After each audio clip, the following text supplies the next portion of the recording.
Hello everyone, Chrissy here. I want to say thank you to everyone that's watched my previous videos on the weather book. I really appreciate the comments and feedback. It's really encouraging. So this will be the third illustration for the weather book, and it's about snowy weather. I hope you like it.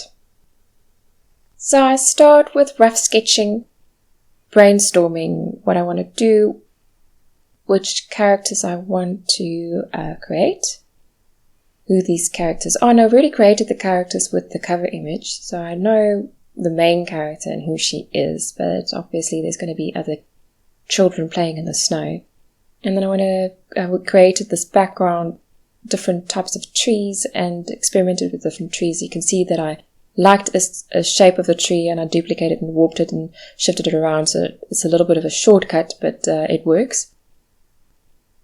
I'm just sketching very roughly so that I can get a sense of what I want to create in this image. And so it's very basic sketches. And when I'm happy with it, I'm going to shift it around and I'm going to finalize them and maybe even turn them around like I did there and make them smaller so that the perspective is right. You could see I changed where the trees were because it didn't work for me. So trial and error all the time. You could see there in the front that I had this girl that I sketched and I didn't like it. So I imported an image that I already did in another program called Clip Studio Pro. So I used her instead. Here I'm doing final line work. I use a pencil brush instead of a paintbrush because it's not as harsh. It gives me a sense of movement. It feels more alive. It's more texture, and then I can use a bit of shading with it. When I put in the color, I experimented with the different brushes first and looked at what color I wanted to use, and then I just a very blotchy, very rough color blocking, so that when I do the foreground, I just use a white brush to make sure that there's none of the background color coming to the front. And so then I just colored everything in. I wanted very subdued colors, but not too bland. And I didn't want everything just to be grey, so I gave a little bit of color to the background trees. And I wanted the houses to be a little bit wonky with character. So you can see there's not a lot of detail, but it feels like there's detail. Your eyes sort of fill in the rest. You can see I have little fairies looking out from the bare tree there. The writer really wanted something like that in the image, so I obliged, and I think it's quite cute.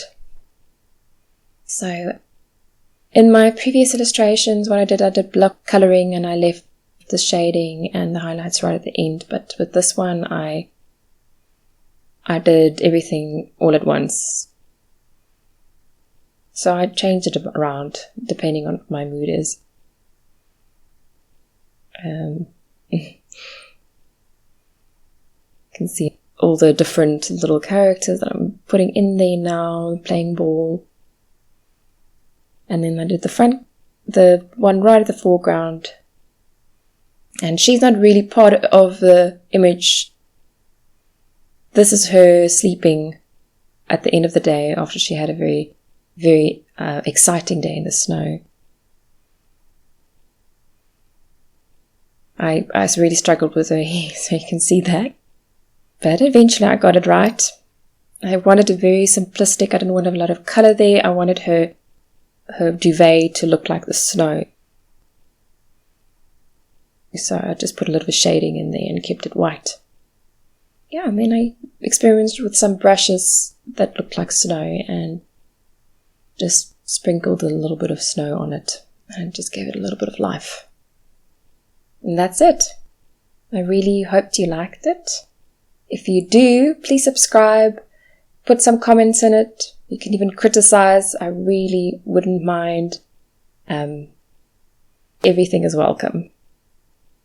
I hope to see you next time for my last illustration. Thanks, bye.